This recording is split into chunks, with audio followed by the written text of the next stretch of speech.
Hello and welcome. I'm Nikki Estes here, the host for Live with Top Voices Unite. Today I have Richard Blundell here with me. Linkies, I want you to meet Richard. He's a superhero technical founders didn't know that they need. When delusion threatens your dream and investors will pressure your cloud of your focus, he suits up with his cape. Now, his G-Team strategy is forging fires with $1 billion of software success. And today we're going to talk about how he teaches others to do it. Richard? Hi. Well, thank you for having me. And what an introduction. I wish I could take you everywhere, Nikki. But yeah, my name's Richard Blundell. I'm, as you can tell from my accent, from the UK. I live in a beautiful part of the UK called the Cotswolds. If you've ever seen the film called The Holiday, I pretty much live in a village that's like that. Although, sadly, I don't have the same good looks as the leading man. But my background is 25 years in software. Set up my first SaaS business with my two business partners in 1999. Would you believe it wasn't called SaaS back then? It was called software. And it's fun enough. It's going to get called software again. I think the whole software as a service terminology is probably coming to an end, and business software is now emerging with the emergence of AI. So yeah, really excited to talk to you today, and very happy to take you through my story and where I've been and what I'm up to today. That would be excellent, because in joining the Hubble platform, this is how that we met. For anyone that doesn't know, Richard is another Hubbler. I think it's got a Hubbler, right? Hubbler, yeah. Hubbler. So Kevin invited us in there, and I think the idea that he was hoping that would come out of Hubble is that those that have a voice, those that have experience and knowledge, he wants that to be shared with the world. And so Richard is the first one to join me to be able to talk about what he's doing, how his thought leadership is going to be helpful for others. And let's dig in. So tell me about your journey to be able to become a founder, what that was like for you. Yeah, well, we originally started in the world of life and pensions. So we used to sell life insurance and pensions to people in the city of London because they had a lot of money, and it was the sort of 80s, 90s, and I didn't know what else to do. So I got recruited by a sort of one of these companies that wouldn't exist today, which involve cold calling, people I didn't know in the city and trying to sell them a life insurance policy or a pension.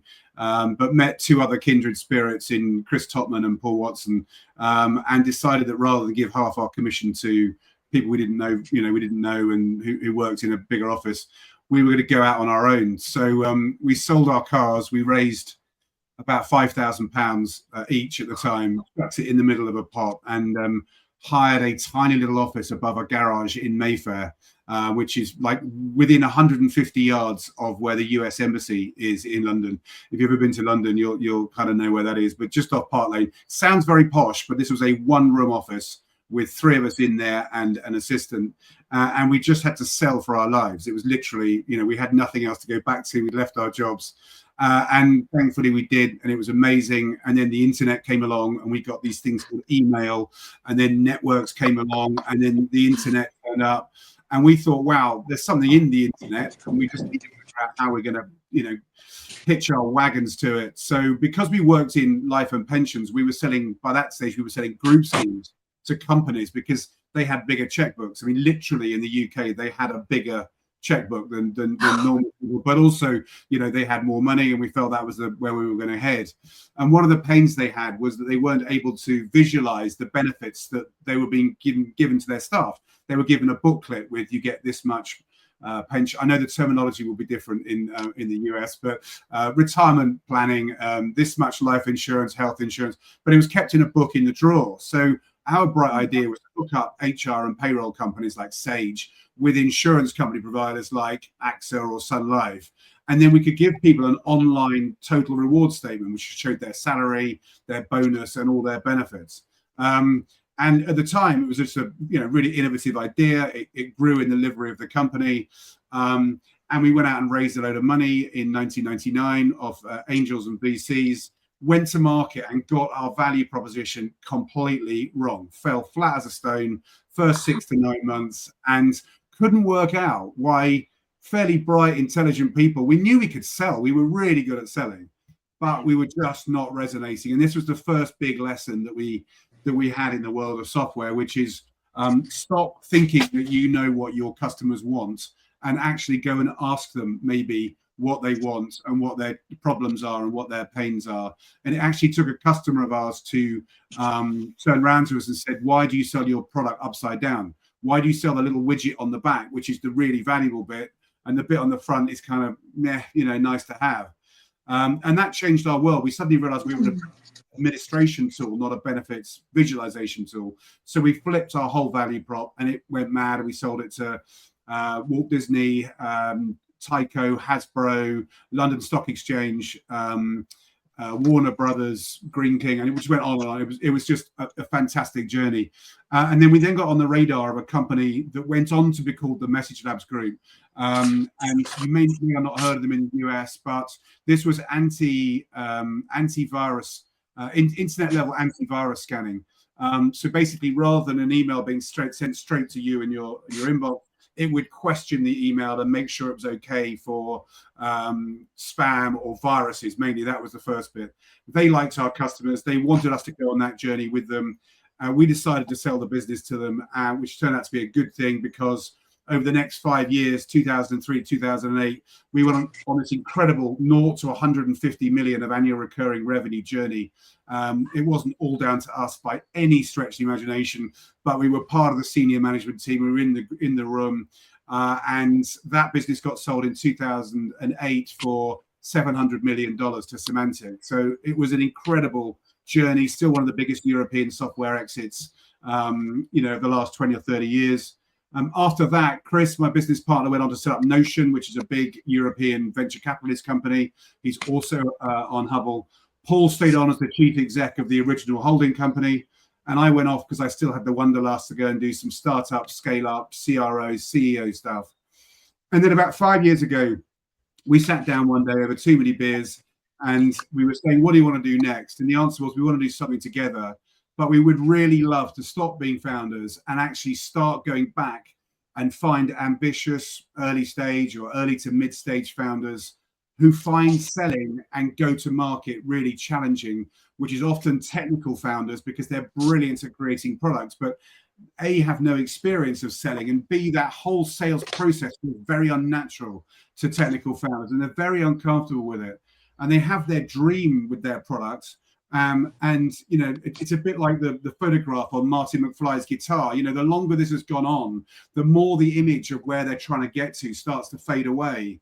And it's because the software isn't selling. So for 5 years, we have done one-to-one consultancy with some companies from startups right the way through to unicorns. And about 6 months ago, we sat down and said, look, we have to find a way to democratize the advice that we're giving and make it more accessible to early stage founders who maybe can't afford our fees. And the way that we've gone about that is we've created this thing called, our company's called Venture. So we've called it the Venture Scale Academy, because it kind of means two things, Venture Scale and Venture Scale Academy. And what we've put in there is 4 things. One is an online learning course, which is like 7 or 8 modules, more than 30 videos that will take people that subscribe right the way through the go-to-market journey, from building your value prop, defining your perfect customers, getting your messaging right, website messaging, how to go to market, inbound, outbound channel, how to price your software, package your software, when and how to hire a sales team, all of that good stuff. Mm-hmm. So that online course is in there. Plus, we're creating a community that myself and Paul will be in all the time to answer quick questions. And then once a month, we get the whole group together and we do a 2-hour Ask Me Anything piece where people can bring us their homework, the stuff they've been working on, and we can really dive into individual cases, and we record all of that. And finally, once a month, we also do a masterclass where we get we've pulled in a lot of favors, but we get real experts from the software world to come in and do an hour's masterclass on a real point solution. So it could be pricing, it could be how to drive inbound leads, it could be how to master LinkedIn, it could be any number of things. And members of that academy, for a relatively small fee, it's less than £1,000, get access to all of that for 6 months, which will hopefully get their software selling, take the pressure off them, help them get them back in the room with their families. I've seen too many founders present but not available because they're worried about why their business isn't flying. If you can't sell it, there's nowhere to really go. So Yeah, that's our mission. We're massive about paying it forward.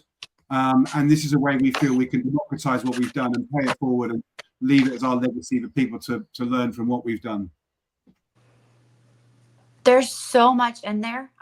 We've talked before, my husband and I had a fintech, and it is hard as a technical founder if you don't have that marketing mind and you're putting so much effort into the technology aspect of it. And then the sales part is difficult because you've got salespeople that have to understand technology, not just selling cars, right? Not just selling insurance. They need to understand the technical aspects of it. So I'll go back then. So when you're telling them about building that go-to-market strategy, what are some things that you are being able to teach them about sales? Like, how do they find the right salesperson? Lesson number one that technical founders fall into is they believe that hiring salespeople equals making sales. And that is absolutely not true. You can have the best salesman you've ever met in your life working on your technology, which could be the best technology in the world.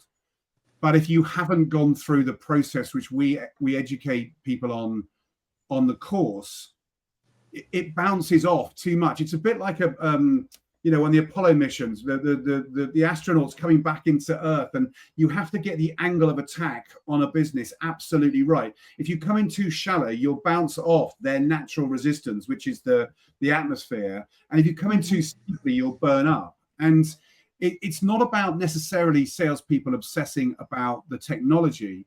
It's about the salesperson obsessing about and empathizing with the pain that the target customer is dealing with, and remembering that you're selling to a human. I mean, we were business to business software, and people think you're selling to a company.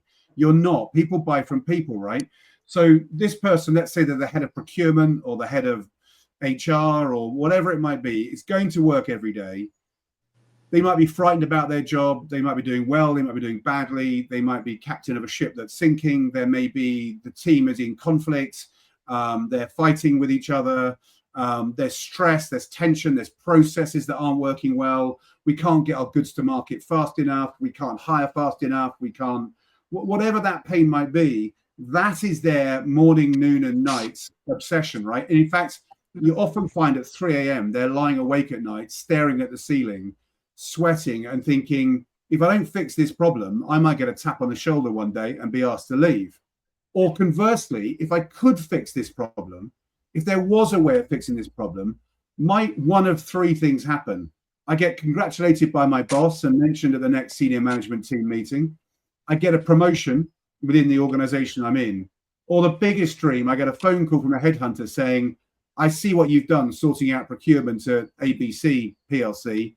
Would you come and do it at this one, please? And we'll add another naught to your salary.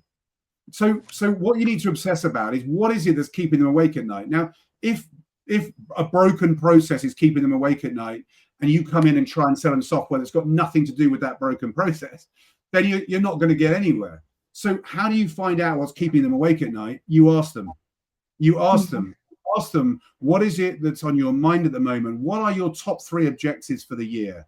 What is it you have to sort out to earn your bonus? What is it you've got to fix? And only once you've done all of that, would you then prescribe any kind of solution, such as your product? So a massive man trap that early stage technical founders fall into, for example, is they finally get a meeting with a prospective customer and they sit there and they demo their product. Look at me, aren't I clever? Look at this amazing technology, right? Which is a bit like going to a GP or a doctor, and I'm sure they've got different names, but your family doctor, and walking in, not looking very good, sitting down at a chair, and the doctor says, hi, Nikki, I'm glad you're here. I've just got some brand new pills in. I've got some blue ones. I've got some green ones. I've got some red ones. I've got some new lotions. Which one would you like? And you're going to say, well, I've got no idea. How can you prescribe me something without knowing what's wrong with me? So job number one, whether you're and technical founders don't think they're good salesmen, and yet they are. They're exactly the salesperson that the customer wants to meet. They don't want to meet a guy in a flash suit and a Ferrari. Those years are gone. That was 20, 30 years ago. Wall Street and Michael Douglas and Charlie Sheen, and it's gone, right? Now they want empathy. They want genuine people who are genuinely concerned about their issue. And that is a big man trap we teach on this course, which is learn how to do a discovery call before you do a solution call. You may have read something or researched that the company that you're dealing with is your perfect customer and more of it. But when you get in there, unlike me in this call, don't do all the talking. Listen to your customer. 2 ears, 1 mouth. That's the ratio you need to be using. And ask them a set of really empathetic, powerful questions to try and understand what's keeping them awake at night. How serious are they about fixing it? Because it might be keeping them awake at night, but they've got no money to fix it, in which case you're wasting your time. They've got no power to fix it, you're wasting your time. So it's all about asking powerful questions. So yeah, a long answer to a short question, but hopefully that gives you a bit of context. The idea of this is to be able to learn. So I'm asking you because this is the storyline that you're telling, right? So if we're going to be able to give those takeaways, those tools, those resources, you got to be the one to tell it. Just like, oh my goodness.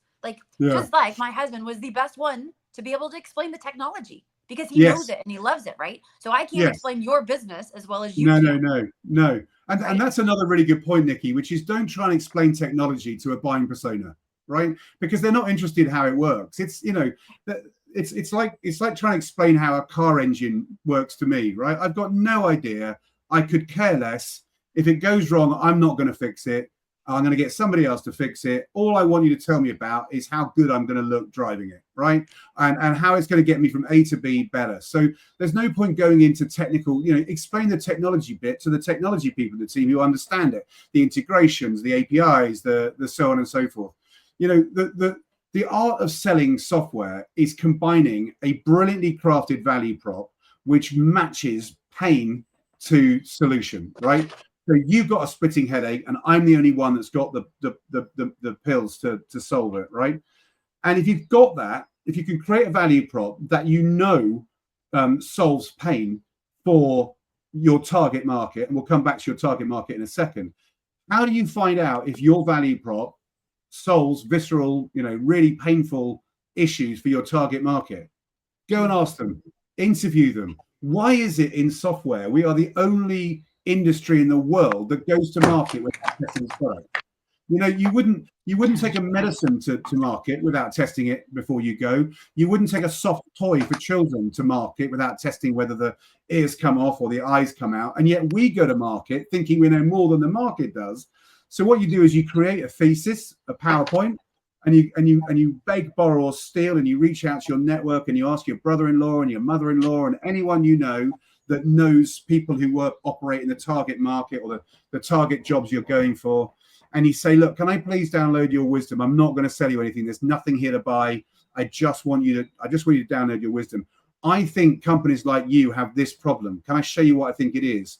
And I think it's having these manifestations and it's causing this pain and it's wasting this much time with these people who are leaving because they're sick of dealing with paper and Excel and yada, yada, yada. Am I right? And let them tell you whether it's right or wrong. And what they'll always do is go, yes, but you've missed a really, really important point. What actually really hurts is the data delivery or the last mile to, delivering to our customers and they'll give you this magic nugget and you'll say, oh, okay, interesting. So I thought your pain was here, but actually it's here. Yeah. And are you actively looking to fix that? Well, no, because there isn't a solution out there. Oh, okay. Or yes, we're speaking to A, B, and C at the moment. Or no, it's a problem, but it's not a big enough problem to be in my objectives for this year. But all of which is vital information which you need to know for the next thing. So once you've done your testing and collected all your golden nuggets, you go back and reframe your thesis, and you go back to the same people saying, right, I've spoken to 5 of you, and actually what I thought was this now looks like this. Is that the silver bullet? Would that solve it? And they go, yeah, that's it. And actually, if we put that solution on top, would that free up that logjam and mean that more people could do this and actually get time to do higher value tasks, or you wouldn't have to hire another 3 people, or, those arguments between finance and HR would end, or, would it do all of those? Yeah, it would. And then you get into the thing like, well, how serious would you be about changing? If this was free, would you do it? Is this a stone in your shoe or a nail in your boot? Which one is it? It's a nail in my boot. Do you want to get on and fix it? Well, yeah. Do you have budget to fix it? No, I don't. Okay, we're going to have to find some budget. Or, yeah, I do. I could probably find some. Okay, great. And you're walking down this virtual corridor that has doors going off it either side, and you're showing them the exit just so they know the objection's there and they can leave if they want to, but you're dragging them back down the corridor to the end of the corridor, which is called, right, come in, meet my team, let's get a project team together and let's fix this. So if you can get an armor-piercing value proposition that solves the pain of customers of a certain size and a certain demographic or whatever, that's number one done, because you've got a painkiller that fit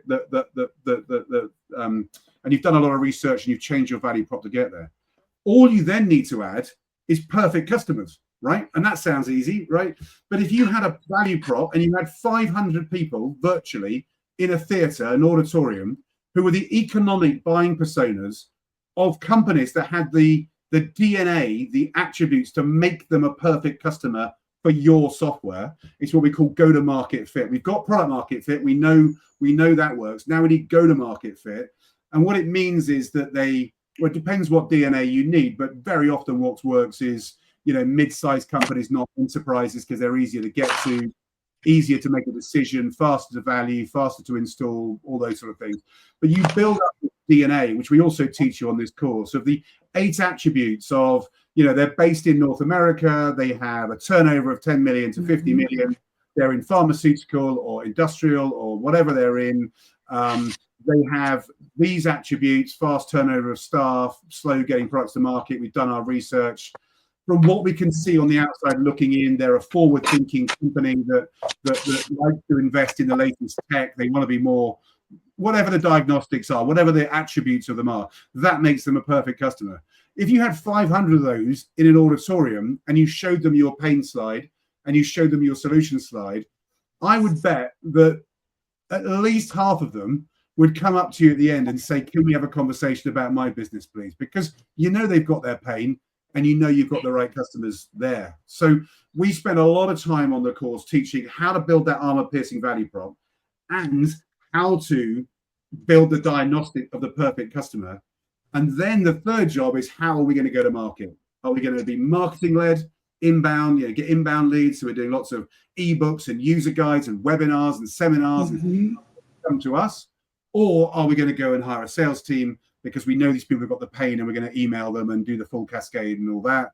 Or should we go to a channel partner that's already got a sales team, already got a marketing team, already got most of our customers, and sell our solution through there? So can you see how we sort of build this puzzle, which, and by the way, we haven't even hired our first salesperson yet. We've done all of this before we hire our first salesman, and we only hire a salesperson when we've got too many leads coming in than we can deal with as founders. Only then do you hire a salesperson. That's a really great point, because you're spending so much money just to get it together in the first place. Your technology is not for free, but then to have your founders, they got to put in the work. They've got to scrap until they're big enough. Otherwise, you're spending your revenue. And your runway's getting shorter and shorter, right? So most technical founders have gone out and taken some money off grandma or mum and dad or friends or family or early stage angels or whatever. And that gets you so far, right? And then the ones that break my heart, the ones that go out and hire some wizzo chief revenue officer or sales manager who is incredibly impressive in interview.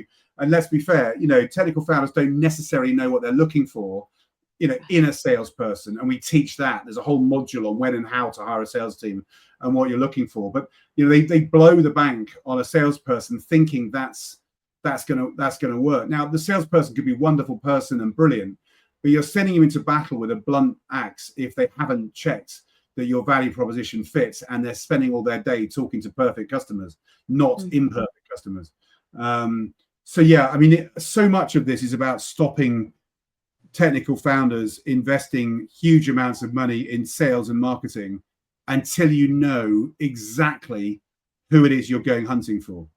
If you went hunting in the woods and you didn't know what a bear looked like and you didn't know what your prey looked like, it would walk right past you and fly right past you, and you wouldn't know what they look like. So we obsess about perfect customers. We create a market map Facebook.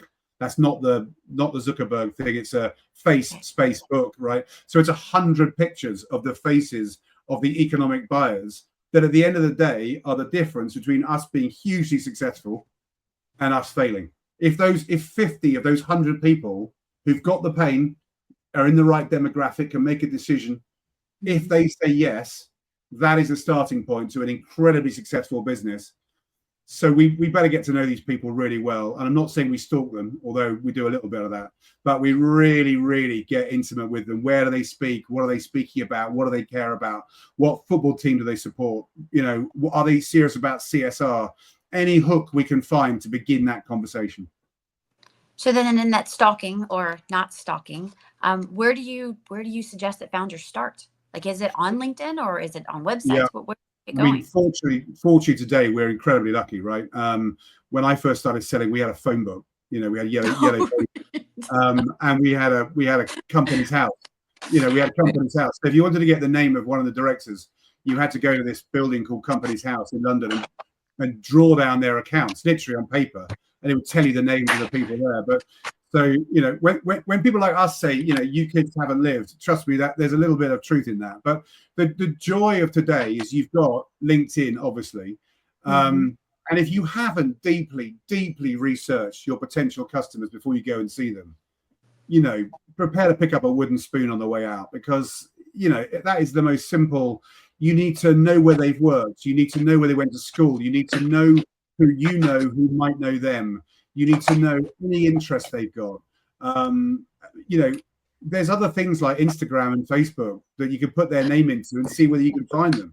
I know that sounds weird, and they may have private accounts, but equally well, if you see a guy up a mountain with a mountain bike and a load of mates on the weekend, and you know he's a, you know, and I like mountain biking, it's a hook to begin the conversation and break the ice a little bit. I mean, I'm not talking about, you know, literally stalking, but you're not going to show up where they are. You're not going to see, oh, they're on Instagram, they're in Thailand. Yeah, I'm going to take a flight. That's probably a little much. I tell you where you can show up is at the event they're speaking at next week, right? So they always advertise to say, I'm talking at this show next week, or I'm on this webinar. Well, then join the webinar, right? Because after the webinar, you would say, oh, thank you so much for the webinar. Really enjoyed it, John. Really interested in what you had to say about boom, boom, boom, boom, boom. I'd love to grab 30 minutes of your time to find out more information, and off we go.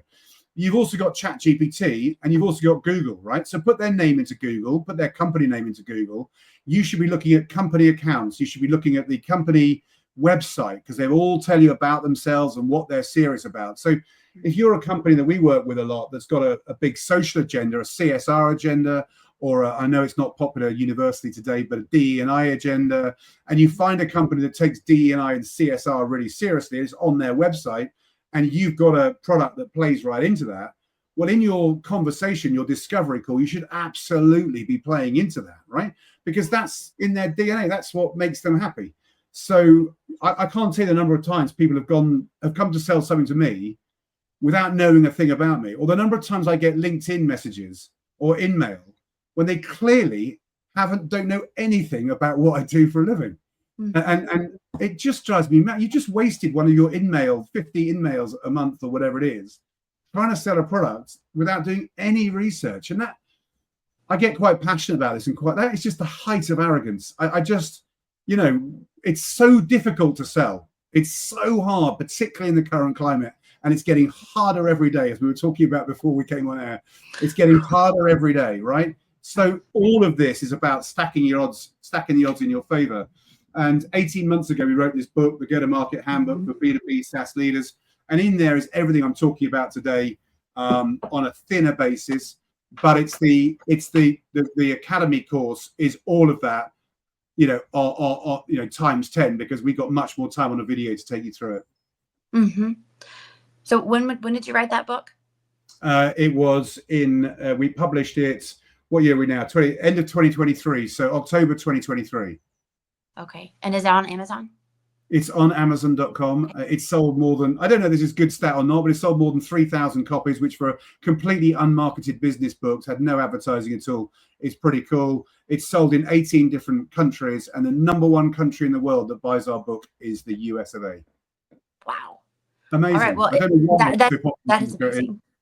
Yeah. No, I was just going to say that is amazing, because we're looking for resources as founders. We're always trying to find, like, how else can we be able to grow? And if this is a book that's out there, you know, we have behind the scenes, we have Chenny producing this. So if you can grab that link and put it into the chat, that I'll absolutely do that while we're talking. And on the issue of that, I mean, again, we were talking about this today. Me and my business partner were talking about this today. That in a sense, there's almost too much advice out there, isn't there? I mean, there's books to read, there's webinars, there's courses, and I just become sort of slightly more and more suspicious as time goes by. I think it's really important that you take time to look at whose counsel and whose advice you're taking. I'm not saying there's a lot of snake oil people out there, but there's people who've written books who've never actually been in the trenches. You know, Nikki, you and your husband were founders, were technical software founders, and you know what an up at dawn, pride swallowing siege of a job that is, in the sense that you have to give up everything and focus everything on that business, and it means the world to you. At the time, it's everything. You know, unless you've been a founder and you know what that feels like, and you've put your last $5,000 up, or you've shoved your chips across the table, which we've done on many times.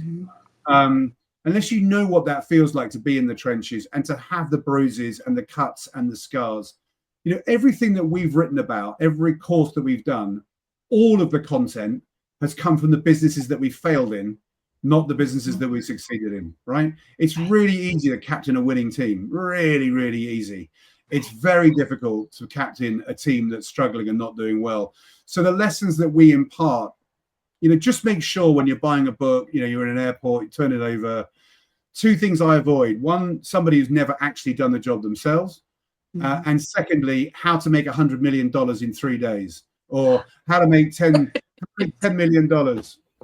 How to make $10 million in a minute, because, you know, one guy might have done it because he got lucky 5 years ago, but the odds of you doing it are very small. Be fair on yourself, be reasonable on yourself, and you know, take advice from people who've actually been in that situation. There's too much noise out there.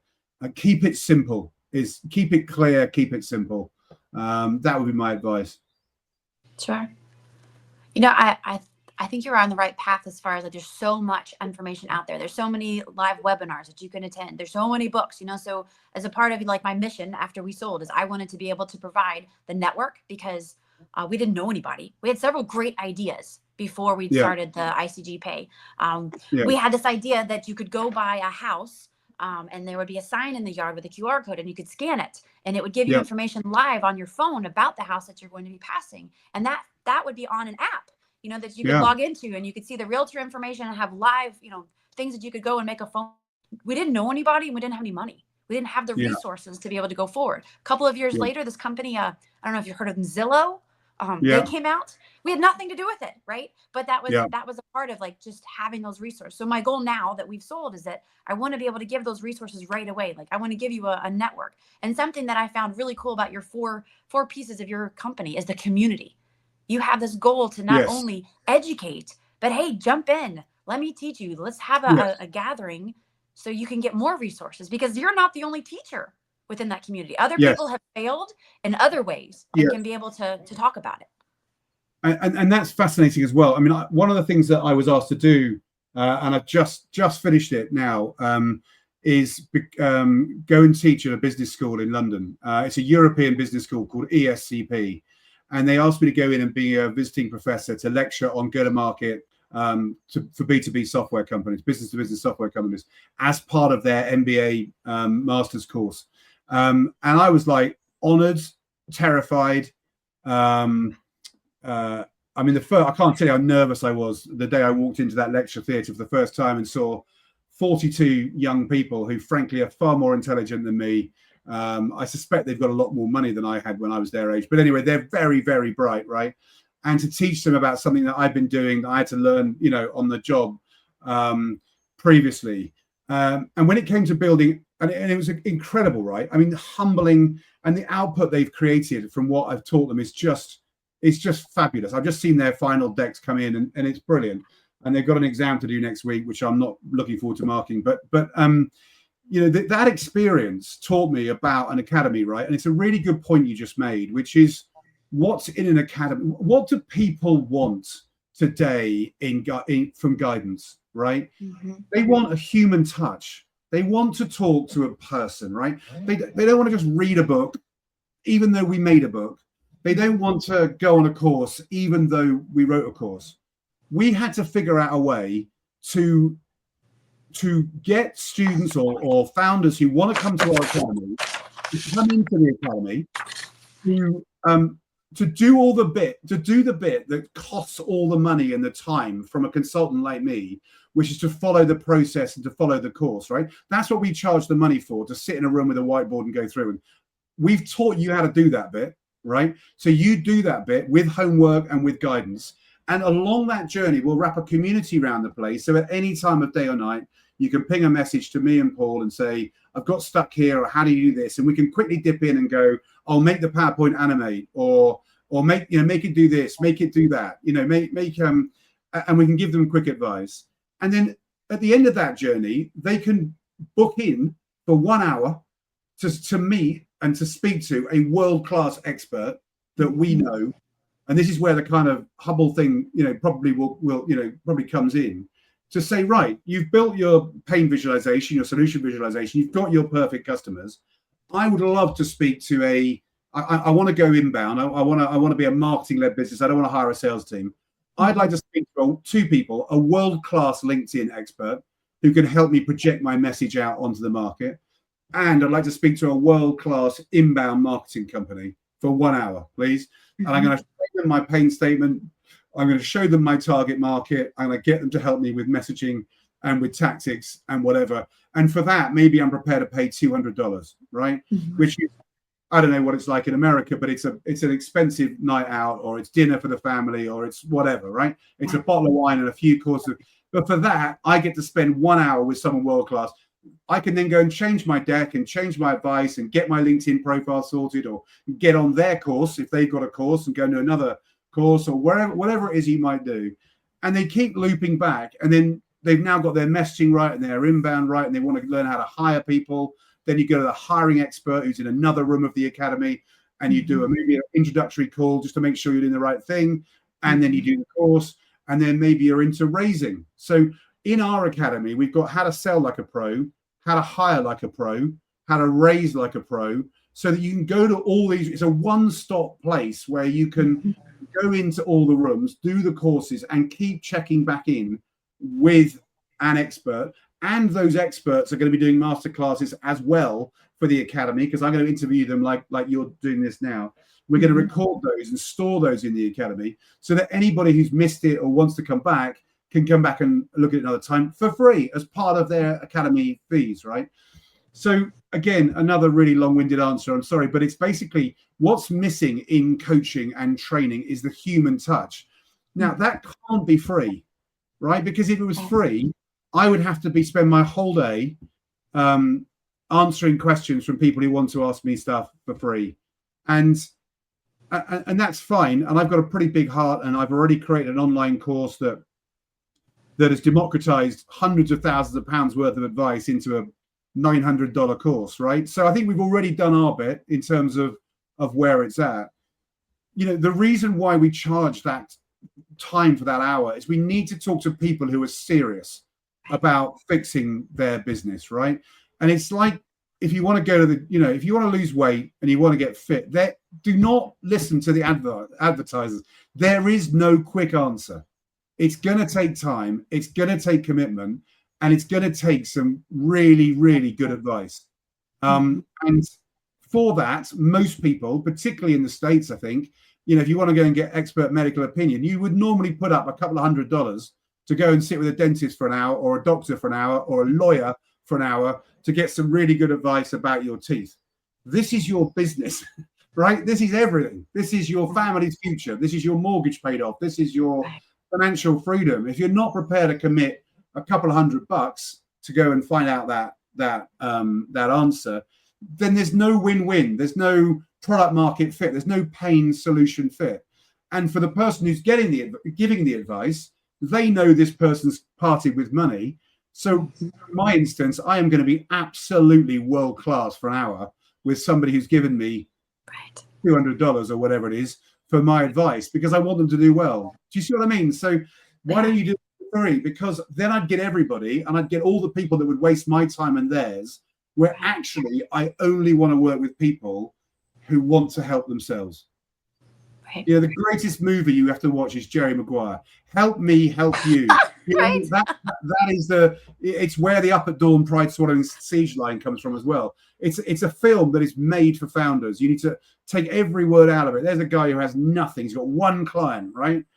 And he only moves forward when he understands what his client needs. And it's the ego push, and it's all that sort of stuff, right? What an analogy for what we do as founders. The minute you solve the sales code, you crack the code that unlocks the armor that businesses have put around themselves to stop you coming in.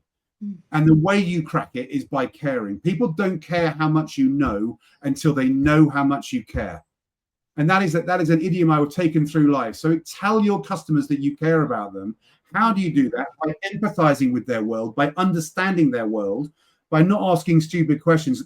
You know, you should know what their world is like, but ask what it's like at home. How, you know, what's it like commuting? Yeah, God, this sounds horrendous. Are you at home present but not available? Is your partner and your wife and your kids starting to wish you were spending more time with them? Are you wrapped up trying to sort out this nonsense at work? Absolutely. Can I help you fix that? If it was free, would you do it? And if the answer to that is yes, the only thing that's left is the premium. It's the cost.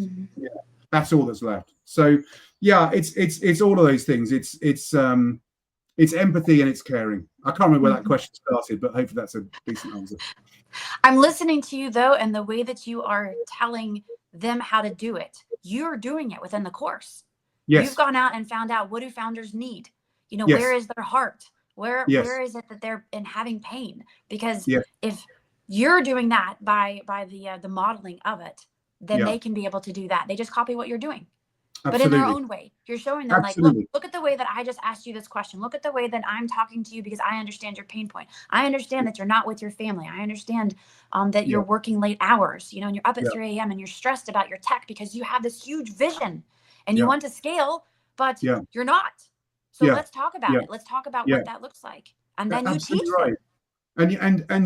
And you know, learn from our lessons. You know, we got it so badly wrong. I mean, we went through £1 million getting our value prop wrong. Now, we were lucky that we had raised £1.5 million, right? But the end of the runway wasn't in the distance. It was a cliff edge, and we had 3 months to turn it around. And we were so lucky that a customer stopped us over lunch. It's the first chapter of the book, right? The first paragraph of the book is this guy ladling lasagna into his mouth in the staff canteen at Volkswagen Group in Milton Keynes. I could take you to the building, you know, nearly 30 years on, right? And he just said, I've always wondered, he wasn't trying to be critical. I've always wondered why you sell this product upside down. Why do you not sell the really valuable bit in your value prop? You sell the kind of, I mean, the people like it, don't get me wrong, it's lovely, but why don't you sell the really valuable bit? And I just literally dropped my plate and said, what do you mean? And he had to explain to me. And I said, well, why is that valuable? And he said, well, because we've got a load of data coming in, right? Because we've got joiners and leavers and pay rises and all this things going on, right? And your tool allows us to aggregate that information around their benefits. And we then take off the leavers, add in the joiners, do the holiday and all that sort of stuff. And anyway, what used to take 3 people 3 days now takes 1 person a third of a day. And I was like, what? And it was the penny dropped, which is, why hadn't I gone to Volkswagen and rather than said, would you like a visualization on the cool internet of your benefit statement? Yeah, okay, how much is it? £5,000 as a pilot, we'll give it away. Actually, had gone along and said, tell me about your life, tell me about your people. When you do your one-to-ones, what do they moan about? Well, they moan about the fact they've got to aggregate loads of spreadsheets and load of data every month. It's the most boring job. They have to do it once a month. 3 of them sit in a room for a whole week and they hate it and they're all leaving. I got a massive turnover of staff. And well, funny enough, I've got a tool that can fix that. I mean, it's not the Swiss Army knife I came with. It's actually the magnifying glass. Would you like to buy the magnifying glass? And by the way, I'll give you the knife for free. Wow, yeah, that would be great. Well, how much are these people costing you? Well, they cost me £30,000 each a year, right? So if they weren't doing that job, you would have saved £60,000 and they won't be leaving and on cost. And yeah, I could have sold it for £50,000 straight out of the gate, and I'd have given him something which that guy went on to lecture other companies about how to administer benefits better. He was asked to webinars. He became a hero. He went on to do the job because he'd fixed something. every one of your customers is ambitious. They want to do well for their family and they want to progress in life. So give them something that will help them progress in life. And that is matching pain. So yes, to answer your question, we have shown you, this is how you create a pain statement. Go and do it. This is the pen you need. These are the whiteboards you need. This is who you need in the room. These are the questions you've got to ask. And also what we're doing is we're allowing them to hand in their homework, having done it with their team and saying, this is what we think the pain statement is. What do you think? We can then mark it and go, I'd move that here, or where does it start, or make it animate or whatever, ping it back. They can then go and make it better. And then they can go on to the exercise of defining perfect customers and then come back. This is the DNA of a perfect customer for us. What do you think? And I'll say, too wide a vertical. It's too nebulous. Get tighter. We have this phrase, uncomfortably narrow on your target market. 500 people only. You're only going to sell to 500 people, no one else. That's the 500. And you're going to get to know these 500 people. And so it's a constant loop where they can follow what we've done.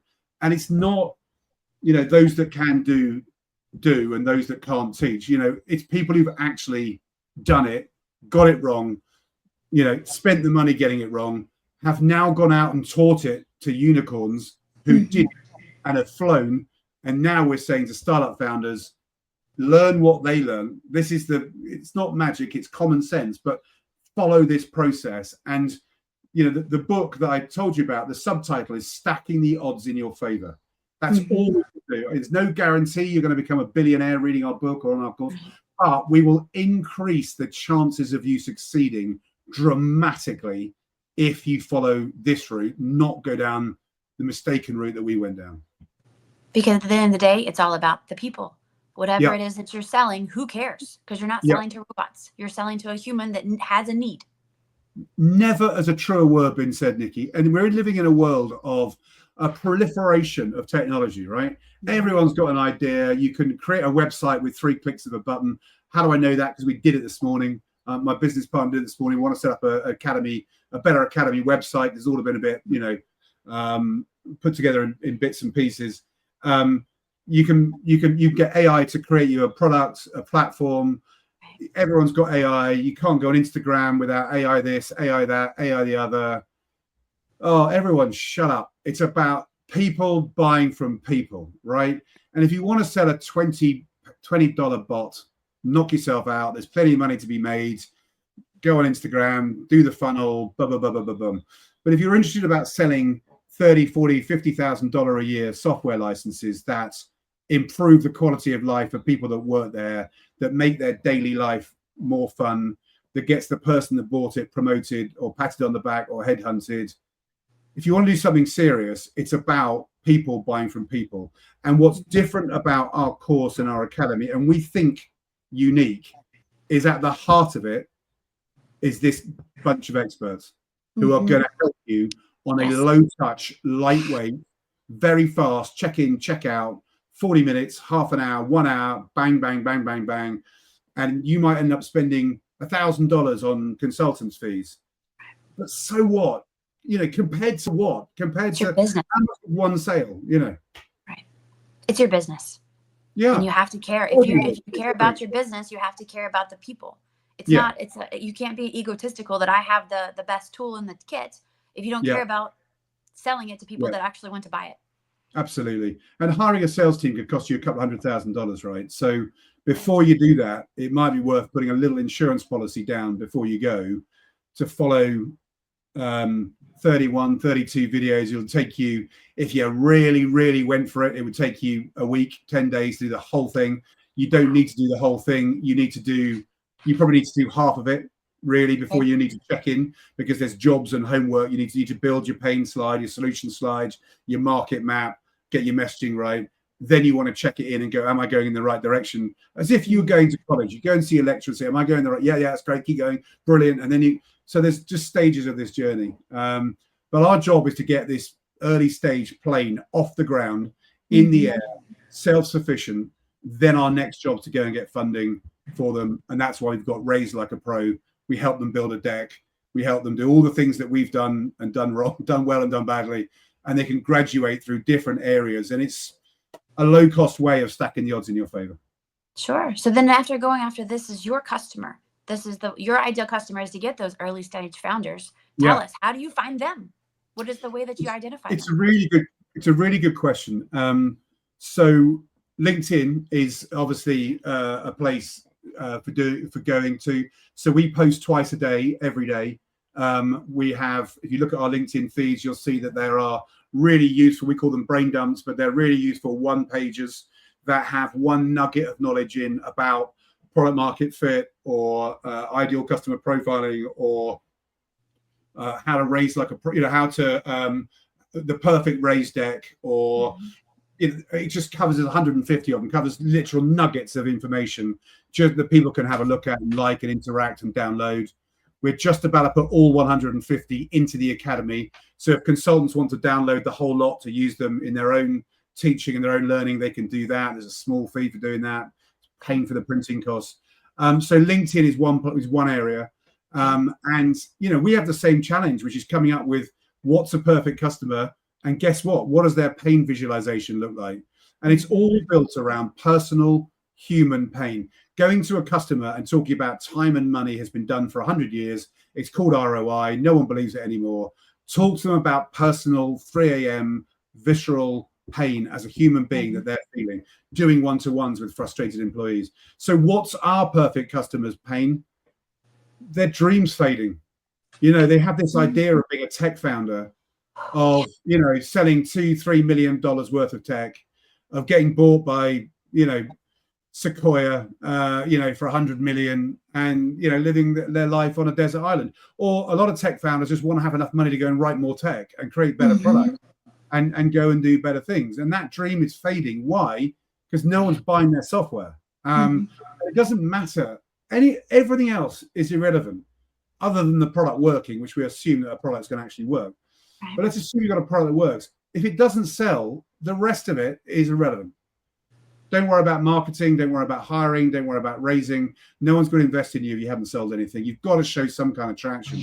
So selling's not it isn't a game. It's the game. It's the ball game.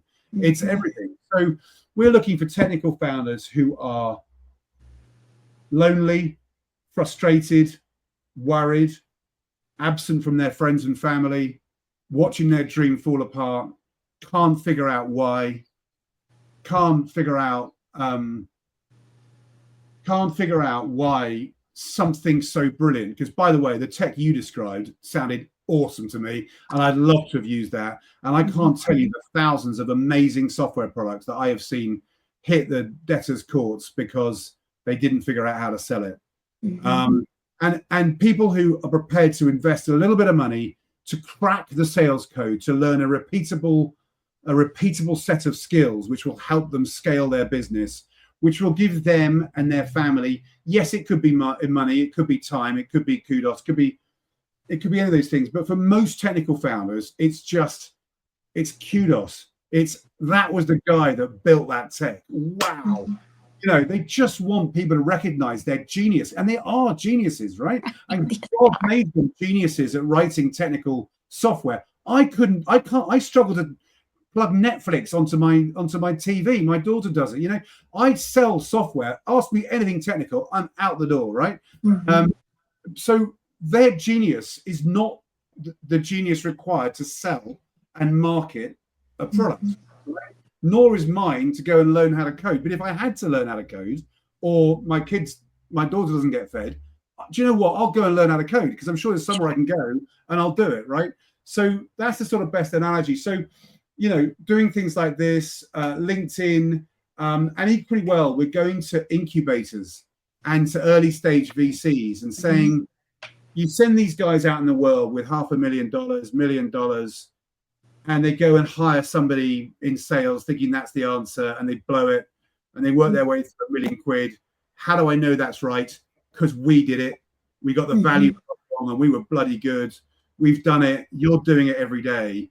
Why the heck don't you get them to do this course at the start of their journey with you with £1 million before you sign off them spending 150 grand a year on a sales leader? Get them to bring you your pain statement and the solution statement and the market map, and let's as a board at least agree who are the 500 to 1,000 companies, only 500 companies we're going to go after in the first stage. Let's agree what their problem is and whether our solution works. I'd like to see 5 videos from buying personas of those target customers, not only saying, yes, we have this pain, but also, yes, I'd buy your solution. I'm going to stop my business, rip out what I've got, put yours in. It might take me 3 or 4 months, take the risk. If I've got all of that, then I'll let you release £1 million worth of money to go and spend on sales and marketing. Why would you do it any other way around? So we're going to VCs and incubators in early stage and saying, you've advised them how to raise, you advise them how to do spreadsheets. Why does no one teach these people how to sell? And that's my frustration. It is binary. You can get very, very, very good at it. It's like there's an actor called Ian McKellen in the UK, right? Who played Gandalf in the Lord of the Rings film. Very, very famous Shakespearean, old man now, actor. And someone came to him about acting, another actor, and said, can you learn to be a genius actor like you? And he said, no, I think you're kind of born with it. And a few people are, Richard Burton, Laurence Olivier. I think a certain number of people are born to be great actors, great painters, great singers, right? But I tell you what you can be is a very, very, very, very good actor. But the one thing you have to learn to be a very, very good actor is your lines, right? Because when you know your lines, you haven't got to worry about what's my next line. You know your next line.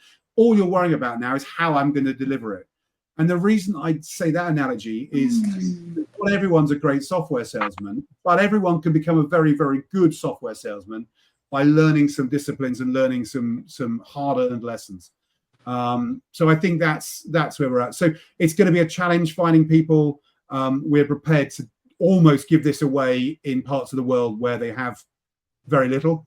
So unlike certain people, we won't be putting a 50% tariff on Myanmar this week of all weeks. A week they've seen their whole world collapse. But we'd love to get into the Indian market because I think for $50 we could give them something that will change their lives. Nothing would make me happier than somebody coming. I think there should be pricing for markets, is what I'm saying, and we'd like to make it easier and cheaper for people who don't have money, and it should be a fair price for where it's at. It has to have a price though, so that people value it, so that they show up. You won't do it if you haven't paid for the course. I bought a $1,500 course, $2,000 course to learn how to make my course, because I didn't know how to do it. I didn't know which platform to use, which video to use, how to present it. I didn't know any of this, right? Right. So had I just got that for free, guess what? I never would have done it. We'd be at April the 3rd, and I had this idea in October last year, and I wouldn't have done this course. You must do this course. And I will be reminding you, if I don't see you progressing through the course every day, get on the course and do it. Your homework's due in a month. It's like going back to virtual school. But nothing would make me happier than an early stage technical founder tapping me on the shoulder at a conference one day saying, I followed your course and we're now doing $10 million of ARR. Nothing would make me happier. Right. I mean, that would be the ball game for me. Yeah. So then the partnerships is going to be so important with the VCs, with the angels, because they're technical.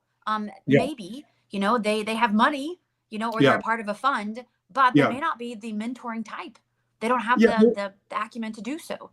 Absolutely. And there are very few sales and go-to-market driven directors and angels. I mean, there's a few, but I don't meet many people in VCs that are former founders, that are former sales directors that know what it's like, right? They're money people, they're accountants, they're there to, arbitrage and do the maths and yada, yada, yada, yada, right? So that's what they're there to do. So, and also they charge fees, right? They might charge $2,000, $3,000 a month to sit on your board. Well, my challenge to VCs is this: don't charge them 1 month and give them our course and teach them and get them into our academy and give them a skill. The old expression about give a man a fish, feed him for life, teach a man to fish, feed him for a day, teach a man a fish, feed him for life has never been more true, right? So, that's one of my appeal to VCs. Stop sending them information about how to raise and how to do their spreadsheets. Send them something useful, like how to, because by the way, if they sell software and lots of it, guess how much your shareholding's worth? More than it was when you sat there telling them off. Right. Yeah. So then to be able to give them the access to the resources, like a workshop like yours, to give them books that actually matter, that are going to help them, and then to keep them accountable for it. Because Yeah. you're saying, I'm going to message you every day until you get it done. Yeah. If you're Yeah. investing in a company, or if you are personally bootstrapping a company, Yeah. then you Yeah. need to have that self-discipline, having somebody to keep you accountable so that you And can you're be going to able be to in a succeed. community. You're going to be in a community, right, with other founders. So we're going to name and shame if people haven't done it. And equally, the ones that have, we're going to share their good work, right? So we're going to say, look, this is this person's pain statement. They're selling this and that. This is their market map. This is their demographics. Because all of that should give other members like confidence and like ideas and like, you know, and if they really get stuck, well, they can book in for an hour or half an hour with me, and I'll give them a firework and some more inspiration and get them moving again. But this is about democratizing knowledge. This is about taking, you know, hundreds of thousands, millions of pounds worth of knowledge and giving it to people for less than 4 figures. If you don't want to do it, you have to pay for it. It'll never be free because you'll never use it if it's free. Like I never look at things that come through my door every day that are free. I never look at it. Whereas if you paid for it, hopefully you might use it. There's the pay for it now and to be able to have those lessons so that you grow faster, or you pay for it because it takes you so much longer to be able to get to meet the vision. Or blow grandma's money, right? No, You know, don't do it and go back to your early investors and say, really sorry, I thought I knew better than my customers and better than the market, and we didn't make it. I've just put the company into liquidation. Or actually, I've got the humility to reach out to people who might, you know, have done this before. You can tell by the grey hair and the receding hairline how many times I've done it, and maybe I can learn something. Right. I'd say that was the difference. By the way, once you've got the course, you can keep it, right? And you should. You can go back to it time and time and time and time again. Yeah, I think you and I have had an excellent experience to have the right people in our life to help us to get to where we are now, to be able to mentor us. My husband had a man named Steph that jumped in, and he was there to be able to get us through the end, because selling a company is very difficult. So you're starting a company and you have a great idea, but selling them now, you have to go through this process of the acquisition. It's kind of ugly. So to have mentors through that too is a whole nother. Absolutely. It's not natural to you. It's not something you've done before. It's not, you know, you've never, I can't tell you the number of technical founders that say to me, I've raised money, but I'm a really bad salesman. And I'm like, hang on a second. You went into a room with a bunch of really mean, miserable people and you swapped them 20% of your paper for £1 million. And you're telling me you're a bad salesman. Yeah, right. You just made $1 million sale for paper, for an idea, for a dream, for a PowerPoint slide. I mean, you're telling me you're not a bad salesman. You just need to know how to go and do it. Yeah. And it's just talking to people. It's just empathy. It's just, in a cruel and cynical world we live in, wouldn't it be nice if someone you spoke to who was empathetic, who knew your world, who understood your world? You know, doctors are the greatest salesmen of all. Why? Everybody turns up for the appointment. No one misses it, or very rarely misses it. They sit down, they ask you loads of questions. If they're allowed to, they put their arm around you. They nod their head sagely. They find out what hurts. They find out what effect that pain is having on you and on your life. They might go and do some research and do some tests. And when they come back, they're going to do some more, and they take some bloods and they're going to test you. And only at the end, they say, right, I think your problem is this, and I've got this solution for you. Imagine that in the world of selling software. Do 80% of that before you do the 20% of that, and you'll be so successful, right? And do you know what? Every single doctor's customer buys their solution. Why? Because they trust them, because they like them, because they've taken the time, because they're wise, because they understand the world they're in, the market they're in, and they've listened, and they've been a shoulder to cry on, and they've empathized, and they've made a friend of their patient. Right. Make a friend of your customer in a small way. Trust me, the world will change. I know your tagline now. I've got so many. Yeah. Right. Well, thank you so much for taking this opportunity. I enjoyed to be able to learn about what you're doing, and then we can be able to provide this as a resource as we blow. Thank you for reaching out and asking me to do it, Nikki. I really appreciate it. And if there's anything I can do to reciprocate, just let me know.